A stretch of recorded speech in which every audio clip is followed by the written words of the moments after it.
जय हिंद दोस्तों। आज जो अपनी क्लास रहने वाली है वो है महिला बाल अपराध से संबंधित।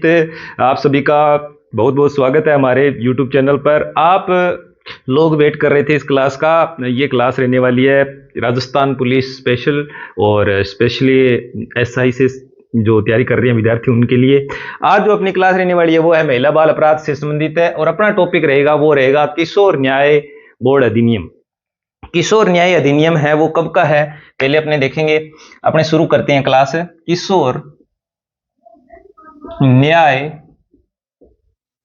अधिनियम ये है 2015 का। अब आपसे इसमें से क्वेश्चन पूछे जाएंगे किशोर न्याय अधिनियम है ये लागू कब हुआ। शुरुआत में आपका प्रश्न यही बनेगा कि लागू कब हुआ, तो ध्यान रखना ये लागू हुआ। लागू पूछा जाए आपसे तो ये लागू हुआ 15 जनवरी 2015 को। क्या ये सही है? हाँ जी, ये एक बिल्कुल एकदम आपके सामने जो है 2015। इसकी जगह आपको यहां पर ध्यान रखना 2016 करना है। 2016 करना है क्योंकि अधिनियम कब का है 2015 का। यही छोटी छोटी चीजें होती है जो आपको ध्यान रखनी होती है, ठीक है। अब इसमें देखो, इसमें आपसे पूछा जाएगा इसमें धाराएं कितनी हैं, धाराएं, और आपसे पूछा जाएगा इसमें अध्याय कितने हैं, अध्याय। तो धारा ध्यान रखना 112 धाराएं हैं और अध्याय है 10। और ये 10 धाराएं मैंने आपसे पहले वाली क्लास में बताया था कि दहेज प्रथा अधिनियम 1 जुलाई 1961 का है, उसमें 10 धाराएं थी। मैंने पॉक्सो एक्ट अधिनियम बताया, मैंने बताया था ये पारित 9 सितंबर 2012 को हुआ था पॉक्सो, और 14 नवंबर 2012 को लागू हुआ था। वो भी आपको ध्यान में रखना, वो भी आपको ध्यान में रखनी है। 9 नवंबर तो पारित हुआ, 14 नवंबर 2012 को लागू हुआ था। ये तो आपको अच्छे तरीके से ध्यान में रखनी है। इसके अलावा मैंने बात की थी आपके सामने कि उसमें पॉक्सो में कितनी धाराएं हैं और कितने अध्याय हैं। तो ये आप लोगों को ध्यान में रखना है कि उसमें 9 अध्याय व उसके अलावा 46 धाराएं थी। 9 अध्याय व 46 धाराएं पॉक्सो में थी, 10 धाराएं दहेज प्रथा अधिनियम है उसमें थी। और अभी हम किशोर न्याय अधिनियम पढ़ रहे हैं, इसमें कितनी धाराएं देख रहे हैं 112 धाराएं और 10 अध्याय देख रहे हैं। इसमें मोस्ट इंपोर्टेंट कौन सा है, इसमें देखो पहले में आपसे 1 नंबर जो धारा है उसके बारे में आपको थोड़ा ध्यान रखना है, और धारा नंबर 2 है उसको आपको थोड़ा ध्यान में रखना है। धारा 2 में परिभाषा है, धारा 2 में क्या है, परिभाषा है। 1 में नाम विस्तार, मतलब ये संपूर्ण भारत में लागू हुआ था, संपूर्ण भारत में लागू हुआ था, ये बात आपको ध्यान में रखना है, संपूर्ण भारत में लागू। राजस्थान पुलिस के लिए रामबाण साबित होगी अगला सा अगर आप पूरी देखोगे तो, ठीक है। अब देखो 2 नंबर धारा है उसमें क्या है, परिभाषा है। परिभाषा में क्या आते हैं, परिभाषा में मैंने पहली क्लास में बताया था दत्तक बालक और इसके अलावा परित्यक्त बालक आते हैं। इसके अलावा क्या आते हैं, इसके अलावा विधि का उल्लंघन करने वाले बालक होते हैं। इनके बारे में मैंने थोड़ा सा वो शॉर्ट में क्लास डाली थी, उसमें बताया था दत्तक बालक वो होते हैं जिनको गोद लिया जाता है, और प्रत्यक्ष बालक वो होते हैं जिनको मतलब दत्तक गोद लेने के बाद में जो संरक्षण करता होते हैं ना उसके द्वारा भी छोड़ दिया जाता है, और जिनके जैविक माँ बाप होते हैं उनके द्वारा भी छोड़ दिया जाता है। और लास्ट में उसको सीबीसी होती है, चाइल्ड वेलफेयर कमेटी, उसके द्वारा इनको क्या कर दिया जाता है, इनको मतलब प्रत्यक्ष घोषित कर दिया जाता है, ठीक है। विधि का उल्लंघन करने वाले, विधि का मतलब कानून होता है, इसका उल्लंघन करने वाले बालक जो कि इस अधिनियम के अंदर पढ़ेंगे, धाराओं के अंदर पढ़ेंगे कि जो विधि का कानून का उल्लंघन करते हैं उन बालकों को क्या मतलब कौन से संरक्षण गृह में भेजा जाता है, उनको क्या, उनका मतलब क्या प्रोसेस रहती है आगे। तो देखते हैं कि जो कानून का उल्लंघन करते हैं बालक उनको सुधार गृह में भेजा जाता है, ठीक है। इसके अलावा अपने कई बार देखते हैं, पहले एक अपनी थी इंडियन पेनल कोड, है ना, आईपीएससी का, इसका मतलब भारतीय दंड संहिता।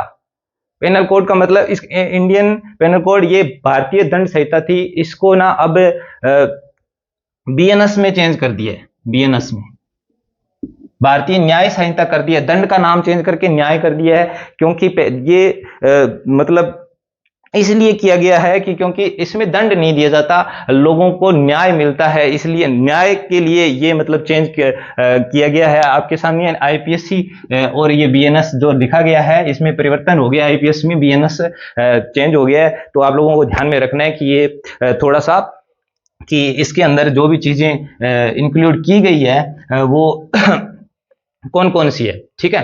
तो अपने देखते हैं धारा 2 के अंदर परिभाषा है और धारा 1 में क्या है, नाम विस्तार। इसमें इंपॉर्टेंट कौन सी रहने वाली है, इंपॉर्टेंट धाराएं कौन सी रहने वाली है वो आपको देखनी है। तो इसमें अध्याय है वो एक तो आपके लिए अध्याय 5 इंपॉर्टेंट रहेगा और अध्याय 10 इंपॉर्टेंट रहेगा राजस्थान पुलिस के लिए, ठीक है ना। इसमें से क्वेश्चन पूछे जाएंगे। अध्याय 5 की जो धारा है वो 4, 10 और 13 इंपॉर्टेंट रहेगी और अध्याय 10 की है वो इंपॉर्टेंट कौन सी रहेगी, वो रहेगी धारा 10, धारा 28, धारा 76, धारा 77 और धारा 106 और 107। उनका अपने अध्ययन करने वाले हैं अभी, तो इसको मैं थोड़ा सा क्लीन कर लेता हूं, आगे चलते हैं अपने।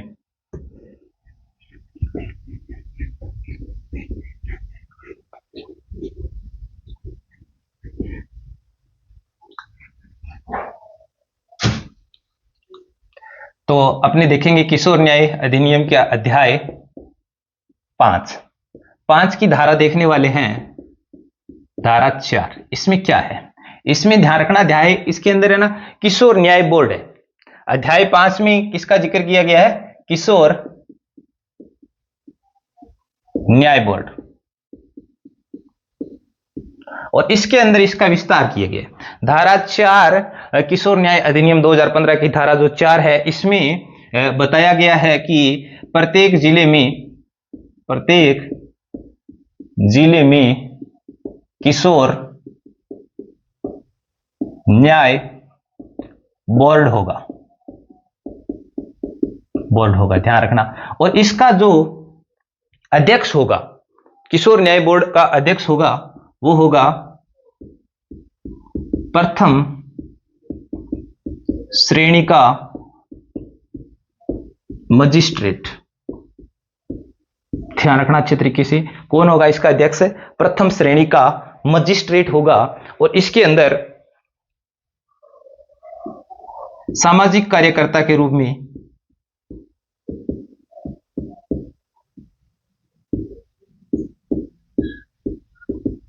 दो सदस्य होंगे,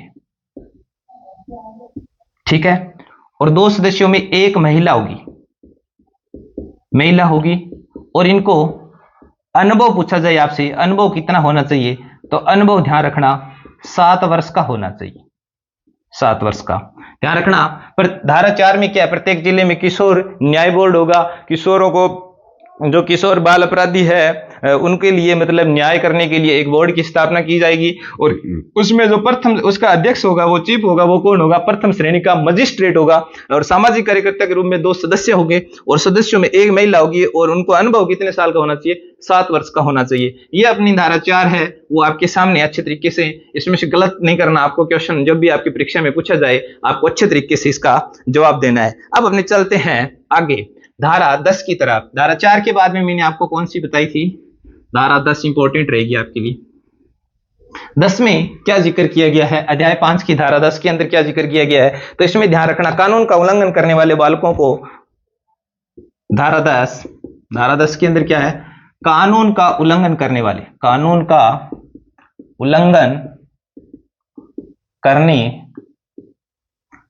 वाले बालकों को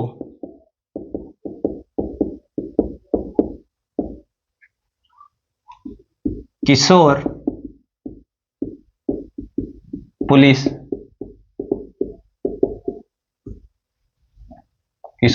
अधिकारी, मतलब एक तरीके से बोल चाहिए पुलिस अधिकारी कौन सा होगा, जो किशोर संरक्षण के लिए जो नियुक्त किया होगा या इससे उच्च रैंक का अधिकारी होगा, वो इसको क्या कर लेगा, गिरफ्तार कर लेगा। ध्यान रखना, गिरफ्तार कर लेगा। जो भी बालक क्या करेगा, कानून का उल्लंघन करेगा, उसको क्या कर दिया जाएगा, गिरफ्तार कर दिया जाएगा। और बिना देरी किए हुए, ध्यान रखना 24 घंटे, इसमें इंपॉर्टेंट रहेगा, 24 घंटे में जो किशोर न्याय बोर्ड बना हुआ है उसके सामने इसको पेश किया जाएगा, किशोर